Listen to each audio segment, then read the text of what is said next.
Today's topic is North America. So let us start the North America. Okay. Good morning. So today we will talk about the locational boundary of the North American continent. In the previous video, we will talk about the introductory part of the North American continent. So today we will start a new topic under the North American continent. It's the locational boundary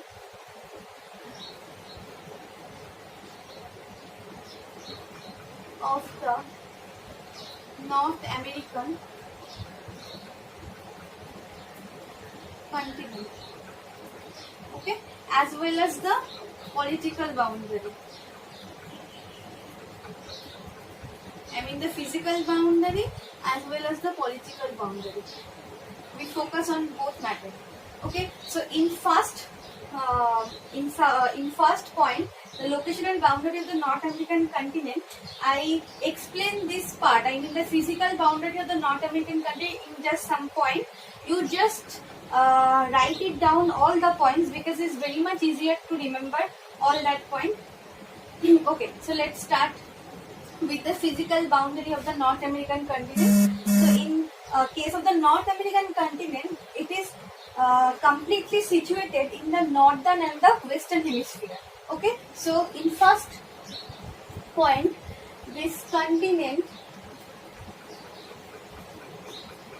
completely situated in the northern and western hemisphere. Okay. Okay, first point. So the North American continent situated in the northern and western hemisphere. So we all know that in the northern and western hemisphere there are three consecutive climatic zone which is covered the northern and the southern hemisphere. What are those? Arctic, tropical and temperate climatic zone. So we say that the North American continent also experience with the three climatic zone because northern and the western hemisphere has three major climatic zone. So in North America also experience with the three climatic zone: Arctic climatic zone, tropical climatic zone as well as the temperate zone. So it has a great climatic diversity because these three climatic zones determine the weather of the North American continent, right? So in third point we say that North American continent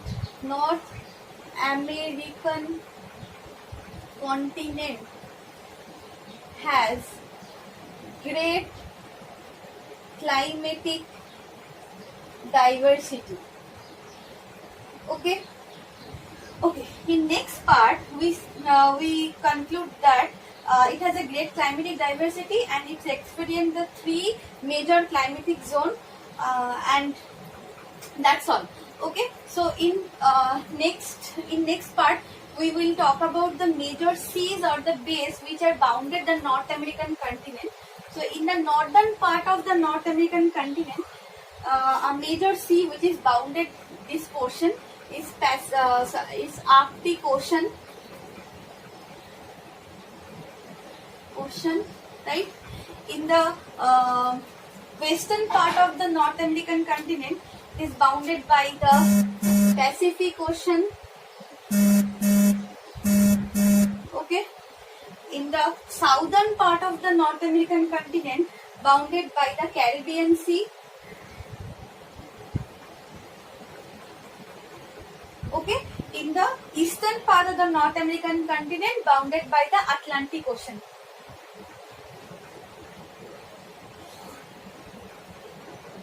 Okay, I think it's clear to all of you. Okay, in next part we will talk about what are the major bays or islands are present over the North American continent. There are small bays and islands which is also situated in the North American continent. What are those? Hudson Bay situated in the gap, in this gap. Okay, Hudson Bay Gulf of Mexico,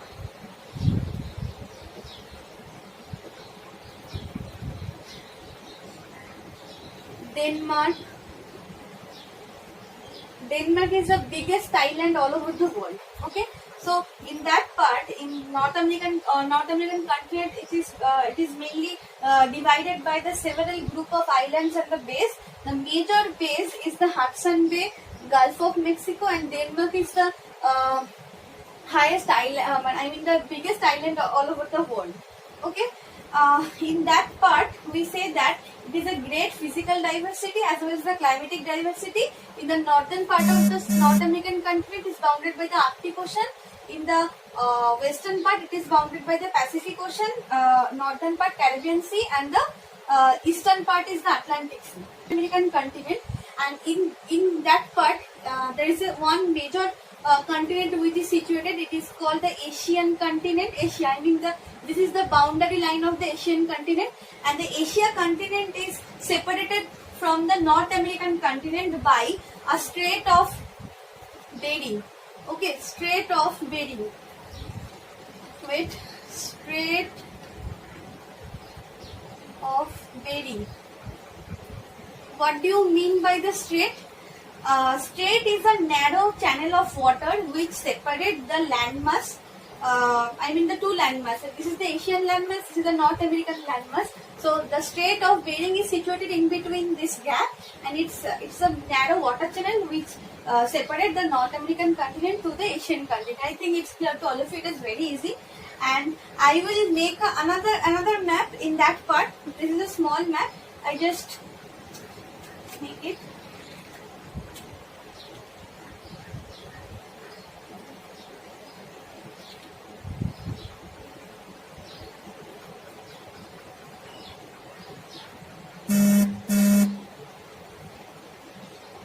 Okay, so this is the North American portion which I already make it in a big from North American continent, and this is the South American continent, right? So South America is also connected with the North American continent by a narrow canal. This canal is named the name of the canal is the Panama Canal. Panama Canal, which is situated in that part. I mean, this is the boundary line or the frontier line of the South America. So the Panama Canal is situated in that part. Okay, which connected the one landmass to the another landmass. So this is the major physical boundary of the North American continent. I think it's clear to all of you. It is very much important. Okay, and in the next part, and in the political boundary, it has a great political boundary also. In the northwestern part of the North American continent, it has the Alaska region.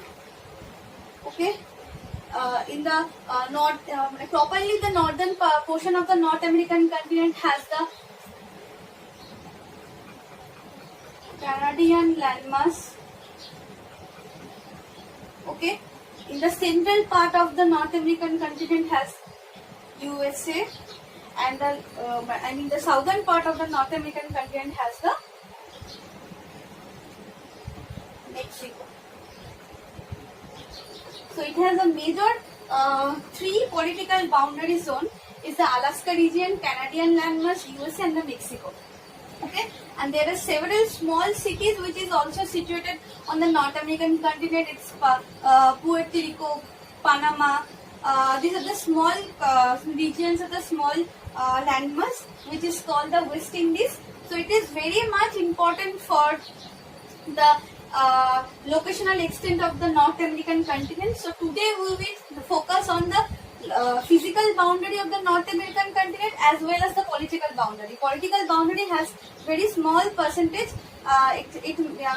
Mainly it's divided into four parts: Alaska, Canadian landmass, USA, and the Mexico. And it has a great physical diversity also.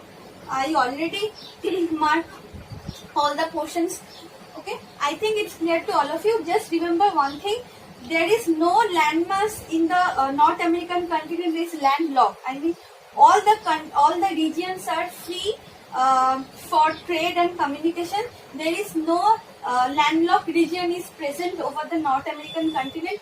All the places or the continents are free for the communication and the trade. Okay, that is very vital point. And there is a major landmass. Is Asia is separated by the Strait of Bering, and it is also connected with the Panama Canal for transporting or the communication of the South American continent. So these are the major physical factors which determine the North American continent. I think it's clear to all of you. In next previous video, we will talk about the climatic diversity of the North American continent. It is also very important. Okay, I think it's clear to all of you. So please write it down, all the points which I wrote over the board. And if you have any problem regarding this, Thank you for watching the video. To know more about us, click www.stxavierspublicschool.com. If you like our video, then share and subscribe, please. Tata all my friend. I see you again in next video.